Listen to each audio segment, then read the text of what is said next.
Rafael. Vamos começar com Rafael. Não podia dar 12, 13, 15 mil. Novamente, Rafael salvando, né? O Rafael, lembrando que prorrogou muito a continuidade de Luiz Ubeldia no comando do São Paulo, né? Não fosse o Rafael em jogos vitais do São Paulo, já teria demitido o Zubeldia antes, talvez nem teríamos Crespo. E é isso, cara. Rafael novamente salvou, e para mim, é cedo para falar, mas eu acho que deu meio caminho andado para essa classificação do São Paulo. Para mim é nota 10. E você, Matheus? Concordo em gênero, número e grau com você, Leozão, até porque você não erra. Mas antes de dar a nota para Rafael, eu gostaria de fazer um preâmbulo, na verdade um prólogo, que seria o fato de que a gente teve o imponderável ao nosso lado e Cardona, né? São personagens da partida que a gente deveria colocar, inclusive, aí nas notas. Cardona, para mim, nota 10, personagem do jogo, incrível ele perder esses 2 pênaltis. Mas tem as traves também, né? Tanto a trave direita quanto a trave esquerda ajudaram a gente a se safar nesse jogo. Rafael, ele não apenas pulou certo na primeira batida de Cardona, como na segunda ele apontou o canto que Cardona ia bater. Bata lá! Desafiou. E aí mexeu com o ego de uma pessoa que já havia perdido o pênalti. E mexer com o ego de jogador, às vezes dá certo. Nesse caso, a gente não deu sorte, a gente contou com a experiência de nosso goleiro, que muita gente reclama, fala que ele não é pegador de pênaltis, mas na hora da decisão, como foi o caso da Supercopa em cima do rival, agora ele mostrou que pode sim ser um jogador fundamental. Ele realmente segurou o Zubeldia durante aquele período. Hoje ele fez uma partida que realmente ele não foi muito exigido no sentido de muitas defesas. Na hora da bola acho que foi, não me lembro qual foi, não sei se foi o Marlos Moreno que tirou ele que botou na trave, mas assim, no geral, ele para mim foi o nome da partida para o São Paulo, então para mim ele é nota 10 também. Vamos continuar com as nossas notas aqui, Matheusão. Ferrarese. Pausa de 5 segundos para pedir a sua ajuda ao nosso canal com o seu like e se inscrever se ainda não for um inscrito. 3.9 a média dele aqui. Léo, eu vou confessar a você que, diferentemente das outras pessoas, eu não estava assistindo uma partida tão ruim. Eu achei ele um pouco abaixo do que ele costuma jogar. Ele estava meio desengonçado em campo. Mas, diante dos excessos, no caso, o primeiro pênalti, que Gabi teve dúvidas sobre ser ou não, mas eu acho que nas regras atuais não tem como não ser, a mão dele estava, né? No segundo, eu achei que ele foi infantil, porque a bola não era a bola que representava perigo, estava indo para a lateral, e ele chegou de uma maneira desengonçada no atacante do Atlético Nacional. Então, pelo só fato de ele ter feito os 2 pênaltis, a nota dele já seria baixa. Mas, assim, confesso que eu não achei uma partida tão ruim assim. E é claro, né, como você bem falou no início, é uma questão de opinião, de visão de jogo, mas para mim, pelos pênaltis, pelo que ele cometeu, pelo que poderia ser, é que Ferrarese merece uma nota 3,5. 3,5 então para Ferrarese. Cara, a situação do Ferrarese é muito simples, Matheusão, foi o que a gente comentou. Na linha de 3, o zagueiro muitas vezes tem que fazer uma função de volante. E o Ferrarese fez isso muito bem. Eu até elogiei muito ele, que ele faz isso com maestria, desde que o Crespo chegou ao São Paulo. Mas hoje parece que ele desaprendeu, e tudo bem também, cara, né? Porque ninguém consegue viver de altos o tempo inteiro. Hoje foi uma partida muito abaixo dele, errou tempo de bola, errou cobertura, e cara, assim, o primeiro pênalti eu nem vou colocar tanto na conta dele, porque ele tava meio de costas, eu sinceramente não daria aquele pênalti. Mas o segundo, com o jogador indo para lateral, indo para trás, ele não precisava dar aquele bote, ele foi displicente. Então eu acho que ele tava um pouco desconecto do jogo. Vou dar nota 3,5 para ele também, cara, achei bem abaixo hoje, cara. Alan Franco. Gostei da partida de Alan Franco hoje, mas um jogador que eu estava acompanhando os comentários, as pessoas não gostaram da zaga, acho que até o próprio Vitor Valassa falou que a zaga de São Paulo não foi muito bem, salvo engano, em algum momento ele falou. Eu gostei da partida de Alan Franco, achei que ele fez uma partida muito segura, quando ele foi exigido, ele conseguiu, né? Inclusive, em muitos lances, ele deu uma segurança aos seus companheiros, ele conseguiu fazer a catimba, fazer inclusive a conversação com os outros jogadores do Atlético Nacional, apaziguando, principalmente naquela hora que Ferrarese já estava de cabeça quente com o jogador e poderia ser expulso a qualquer momento. Inclusive, eu acho que é uma das primeiras vezes que eu vejo um jogador com a atitude de Ferrarese fazer 2 pênaltis e até amarelo não ser expulso. Mas assim, eu gostei da partida de Alan Franco, eu acho que a nota 7 aí tá muito bem dada para ele. Nota 7, então, para Alan Franco. Vamos lá, siga o relator, nota 7. Sabino, rapidamente. Rapidamente, Sabino, achei que ele fez uma partida razoável, ele foi discreto, mas não comprometeu, achei que ele deu bons botes, acho que a nota 6 está de bom tamanho para ele. Nota 6, então, para Sabino. Cara, eu vou ser muito sucinto, cara. O Sabino fez uma partida regular hoje, mas me incomoda muito a saída de jogo dele pela esquerda. Eu acho que ele, às vezes, ele é muito afobado, cara. Ele precisa segurar um pouquinho mais, porque como esses médios, né, esses volantes do Crespo sobem muito, às vezes ele não acha esses caras e ele fica sem saber o que fazer com a bola. Então, subir um pouquinho mais, carregar um pouquinho mais essa bola para dar espaço com mais qualidade. Mas é isso, também não fez uma partida horrorosa. Cedric Soares, eu vou ser sincero, mais uma partida boa do Cedric hoje, tá? Ia falar justamente isso, parece que eu vivi para queimar minha língua com relação a Cedric Soares, gostei da partida dele hoje, lá na Colômbia, acho que ele deve ser mantido no time, inclusive, uma partida bastante, ele ajudou bastante o time, ele, é lógico, né, ele não auxilia muito lá no ataque, mas eu achei que dentro da limitação que ele tem que ele tá apresentando como futebol do São Paulo, não é que não, cara, que já rodou a Europa toda, mas acredito que os 6,5 você daria, Léo? Cara, Cedric Soares, vamos lá, 6,5, fez uma partida ok, fez uma partida de 6,5 também, nada demais, mas é que ele vinha muito mal, né, e aí eu acho que ele tá começando uns 3 jogos que ele vem numa sequência de não comprometer. Pelo que ele tava jogando, já é um bom sinal. Né? Obviamente a gente espera muito de um cara que jogou Eurocopa com o Cristiano Ronaldo e tudo mais, o que foi falado sobre Cedric Soares. Deve bastante ainda, mas hoje fez uma partida ok. Marcos Antônio, o Vitinha brasileiro. Genial! Esse rapaz é genial, vou até procurar depois o mapa de calor desse cara no jogo. Ele corre o campo inteiro, ele salva bolas, ele tá no ataque, ele puxa contra-ataque, ele tá na defesa, ele, pra mim, espetacular. Vitinha, 8,5, tranquilamente. Certo, vamos 8,5 para ele também, muito bom. Assim, o primeiro tempo do Marcos Antônio foi abaixo, tá? Do que ele geralmente joga. Ali aí ficou fácil a gente entender que o Vitor elucidou muito bem, né? Porque foi um primeiro tempo como o Alisson é um jogador de ocupar espaços e o Marcos Antônio muitas vezes tinha que fazer essa função do 5.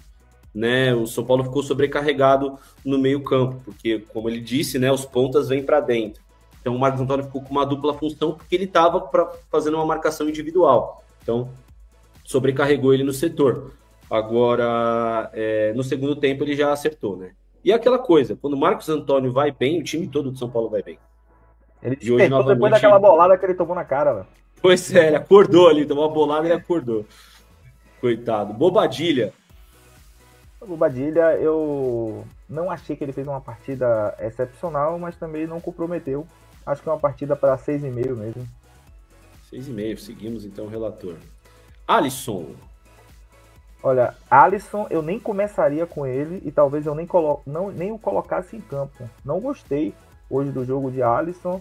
Achei que, além de ser abaixo, ele poderia ter comprometido o São Paulo naquele carrinho desnecessário que ele deu, que ele poderia ter levado o cartão vermelho.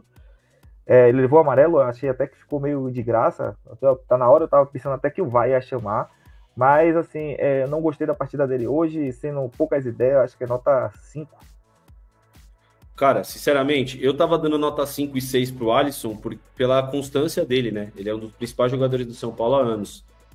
Fala, nação! A Foot Fanatics é uma loja completa de camisas e artigos do São Paulo, e agora é parceira oficial do canal Família Tricolor News. No site você encontra os últimos lançamentos, camisas históricas, agasalhos, bonés, garrafas e tudo que um verdadeiro São Paulino precisa para mostrar orgulho de ser tricolor. Não perca mais tempo em adquirir produtos de qualidade e ainda ajudar o seu time do coração. Clique agora no link abaixo ou aponte a câmera do seu celular para o QR Code ao lado e mostre o seu amor pelo maior clube do Brasil. Henrique Carmo, as negociações com o PSV continuam, do São Paulo e o PSV para a ida do Henrique Carmo.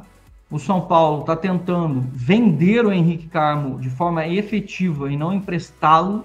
O São Paulo está querendo que o PSV já compre o jogador pelo mesmo preço que ele está aventando pagar empréstimo mais compra, ou seja, 9 milhões de euros.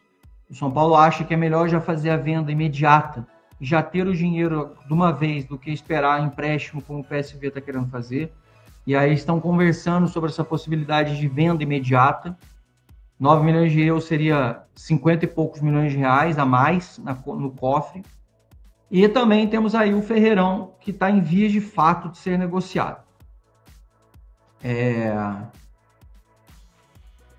O Ferreirão recebeu, então, uma proposta oficial de 10 milhões de euros fixos, mais 2 milhões de euros de bônus, caso o Shakhtar vá para a Champions. E é bem provável que o Shakhtar vá para a Champions, porque na Ucrânia eles são um dos times mais fortes.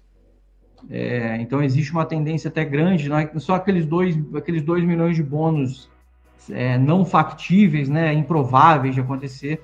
São 2 milhões de euros bem prováveis e factíveis que isso aconteça. E existe uma chance grande do Ferreirão. Aí muita gente falou assim, Zanqueta, e o negócio do Marinakis tem interesse na compra do Ferreirão? A questão é, a negociação ela é clube e grupo Marinakis também nesse caso. Aí o São Paulo chega para eles e fala assim, então eu aceito o seu pagamento aqui, pode chegar a 13 milhões de euros, etc. Aí você tem um empresário.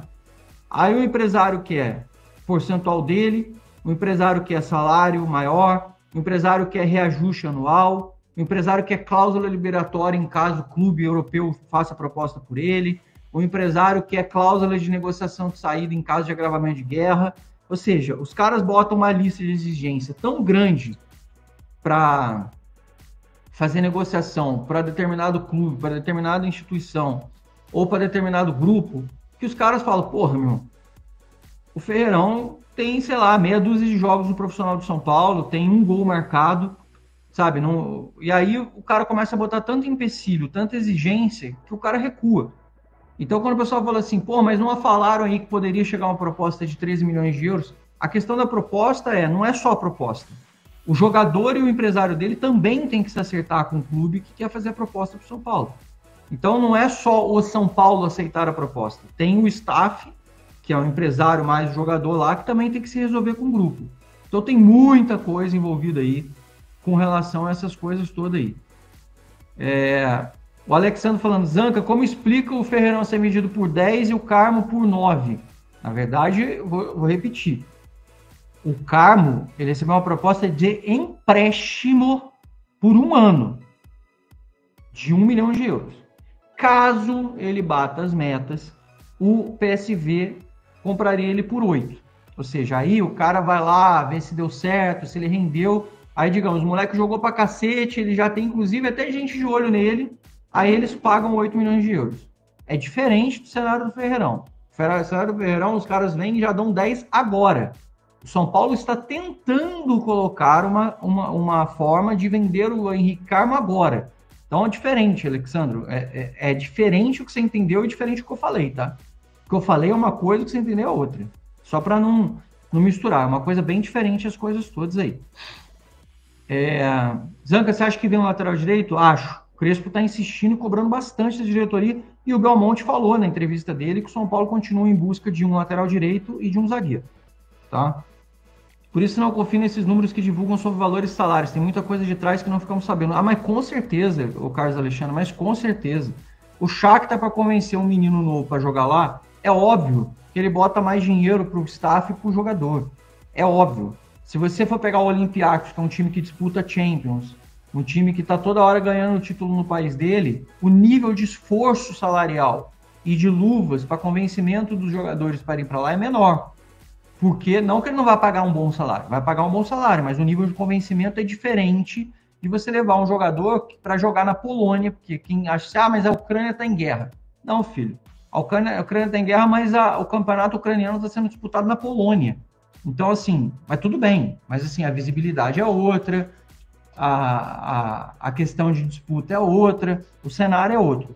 Ah, mas o Shakhtar é um bom vendedor. Sim, é um ótimo vendedor. Eu vou te falar que o Shakhtar é melhor vendedor até do que o Olympiacos.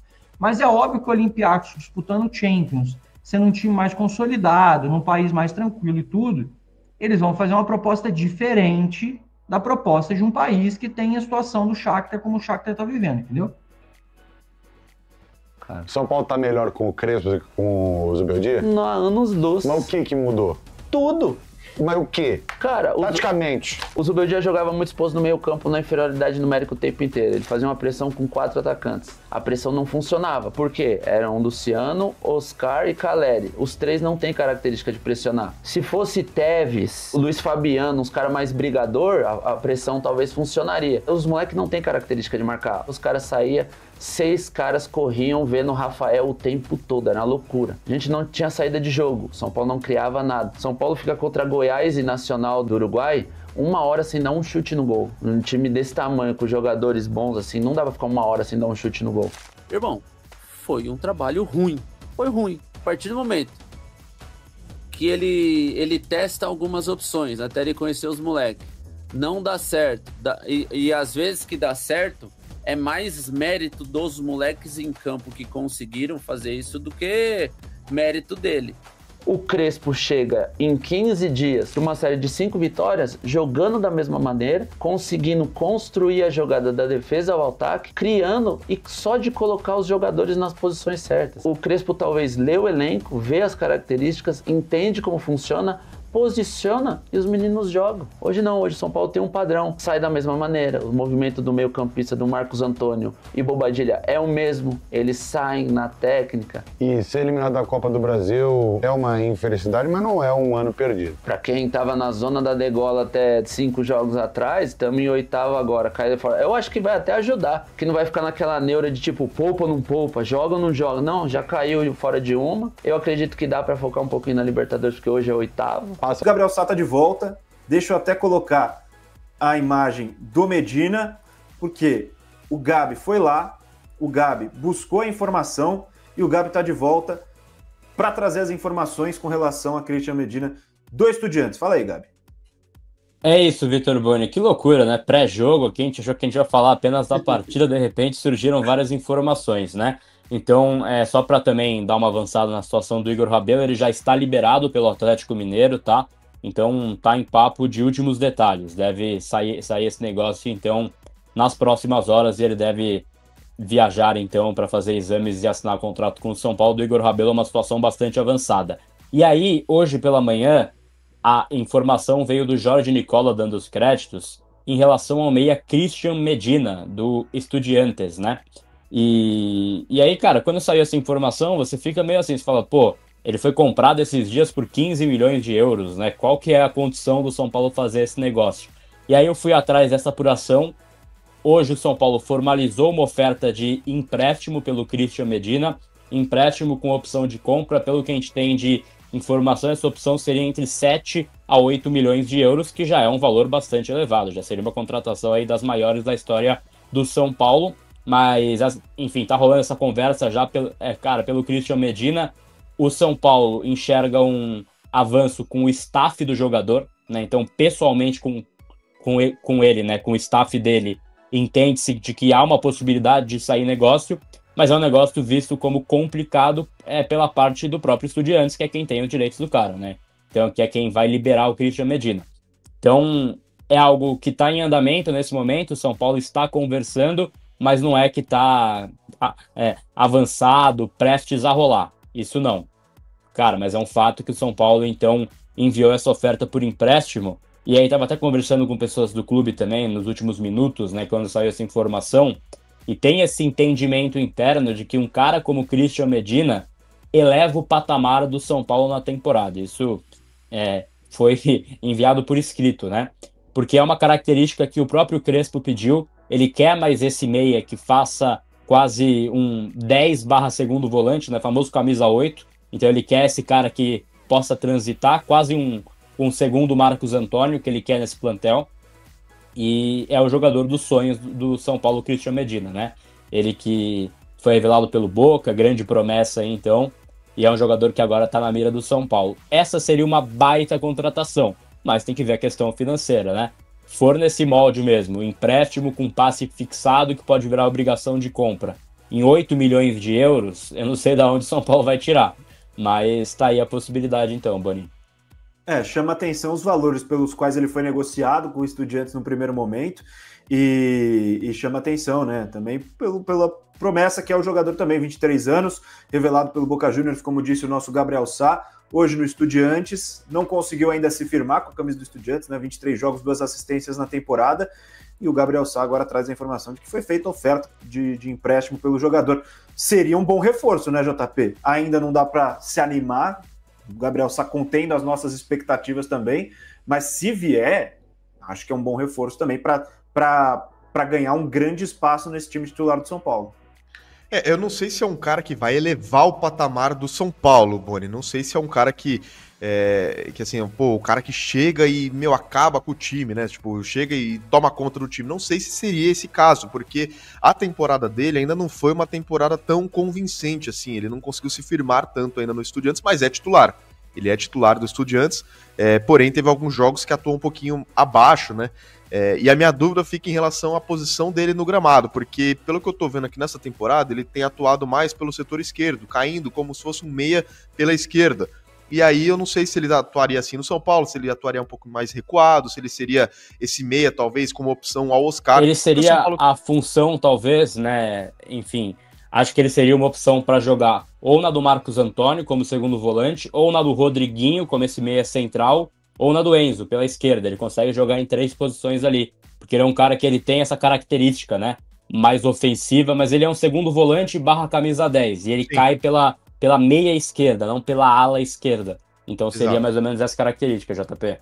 Exato, então assim, a gente vê que é um jogador que pode ser interessante, mas é um custo elevado, não sei se o Estudiantes vai liberar esse empréstimo com opção de compra, porque é um jogador que tem sido titular nos últimos tempos, por mais que não tenha se firmado completamente no Estudiantes, ele é um cara que tá ali no elenco e tá sendo titular, então não sei se eles liberariam por empréstimo, por mais que tenha essa opção de compra, não sei se neste momento o Estudiantes liberaria o atleta, até porque o Estudiantes segue na Libertadores, né? O Estudiantes segue na Copa Libertadores, joga aí ainda a competição continental, então talvez seja um jogador que eles não queiram liberar para um possível concorrente, ainda mais por empréstimo, né? Sem ser uma compra direta neste momento. Então tem essa primeira dúvida. E a minha segunda dúvida ele vem, tá?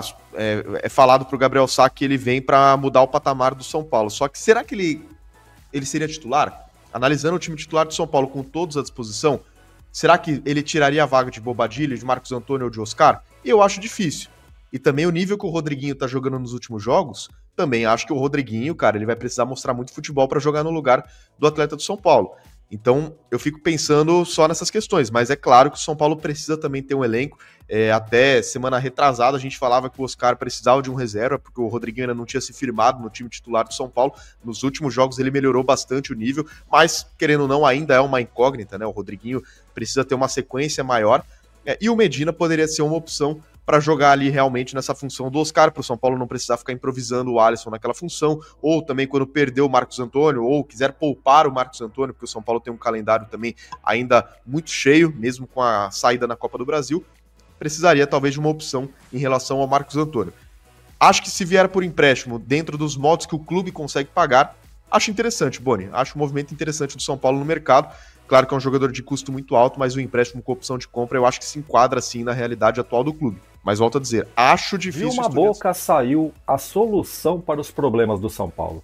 E o detalhe bem curioso é que essa boca não pertence a ninguém da diretoria do São Paulo. Essa boca é de alguém muito importante da diretoria do rival. E você conhece essa boca? Se você falou Leila Pereira, você acertou. E eu vou colocar o que ela falou para a gente analisar e precisamos conversar muito sério sobre isso. E ao contrário da boca da tia Leila, a diretoria de São Paulo está usando a boca para pedir outra coisa. E isso daí gerou muita repercussão negativa. Até porque isso que foi pedido não é vantajoso para o clube. Já te conto.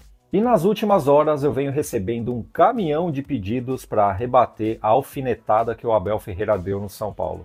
E, meu amigo, se tem uma hora perfeita para refutar esse cara, essa hora é agora. Eu não vou deixar passar. Apesar que refutar alguém do lado do Palmeiras é muito simples. Com essa capinha eu consigo, né? A capinha do tricampeão mundial. Mas eu não vou parar por aí não, viu? Isso. Tentar dar a volta àquilo que era uma eliminatória que foi difícil, dura a todos os níveis e atingiu proporções como te disse, que eu próprio não entendo. Se calhar vocês podem ajudar o porquê que outros clubes também foram eliminados e por clubes de segunda liga e não teve estas repercussões. Talvez vocês me possam ajudar.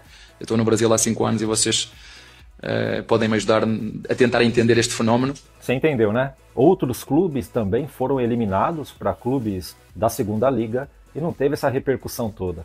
Olha, Abel, faça-me favor, hein? Para começo de conversa, eu prefiro ver o São Paulo ser eliminado por um clube de Série B, Série C, do que ser eliminado dentro de casa por um arquirrival que não tá jogando porcaria nenhuma. Nessa rodada do Campeonato Brasileiro, o Corinthians perdeu para o Juventude. O Nenê participou de um dos gols ali. O Nenê tem 44 anos, cara. A minha dúvida é dedo do técnico ou é a estrela de vocês? Lá ele. Não tem dedo de ninguém, não. E o Palmeiras, em 2 jogos, não conseguiu marcar um gol no Corinthians. Isso é uma vergonha. E o foco aqui não é nem o Corinthians, tá? Só tô tocando nesse assunto porque os palmeirenses ficaram uma semana alimentando as expectativas, falando que ia golear o Corinthians no Allianz. E aí chega no dia do jogo, tomaram na tarraqueta. É claro que a frustração da torcida caiu tudo na caçamba do Abel Ferreira. A cobrança foi enorme. E o que o Abel fez na primeira oportunidade? Quis desviar o foco jogando as atenções para o lado do São Paulo, que foi eliminado pelo Atlético Paranaense. E todo mundo que viu o jogo sabe que o São Paulo não quis jogar. São Paulo não quis jogar, São Paulo foi roubado nessa partida. Pela primeira vez na história eu vejo um jogador, um atleta que foi expulso porque o vento do corpo dele derrubou outro jogador. E o Jandrei foi um show à parte, Nem vou entrar nesse assunto de novo que eu vou ficar com dor de cabeça aqui. E é bom ressaltar que essa fala do Abel foi retirada da coletiva dele depois do jogo vergonhoso contra o Ceará. Mais uma vez o Palmeiras foi beneficiado com o erro de arbitragem. Pênalti a gente já sabe que os árbitros marcam mesmo, Se cair a temperatura, pênalti para o Palmeiras. Mas agora o impedimento ao gol do Ceará, que foi marcado, aquilo foi escandaloso. O Abel Ferreira, ganhando o salário que ganha, com um plantel desse, milionário em mãos, e com uma presidente dessa daí que faz de tudo pelo clube.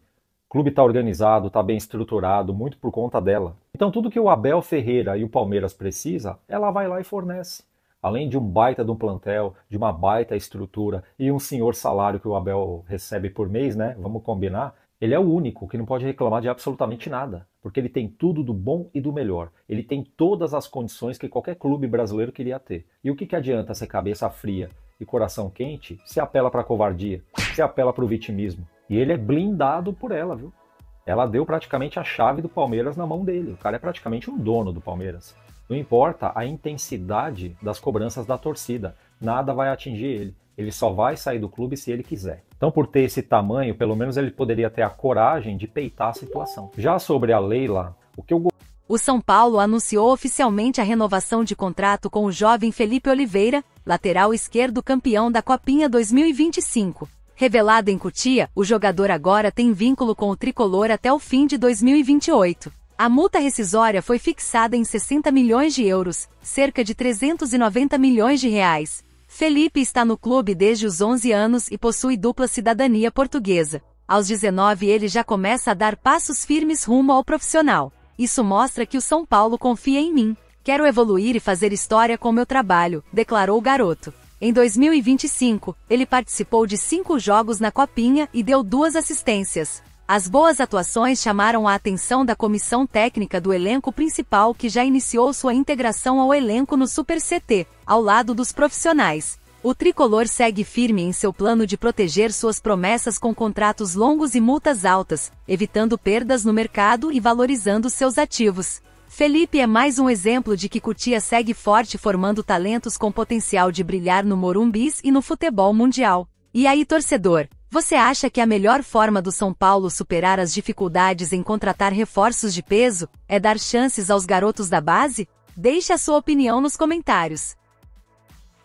Fala, nação! A Fut Fanatics é uma loja completa de camisas e artigos do São Paulo, e agora é parceira oficial do canal Família Tricolor News. No site você encontra os últimos lançamentos, camisas históricas, agasalhos, bonés, garrafas e tudo que um verdadeiro São Paulino precisa para mostrar orgulho de ser tricolor. Não perca mais tempo em adquirir produtos de qualidade e ainda ajudar o seu time do coração. Clique agora no link abaixo ou aponte a câmera do seu celular para o QR Code ao lado e mostre o seu amor pelo maior clube do Brasil.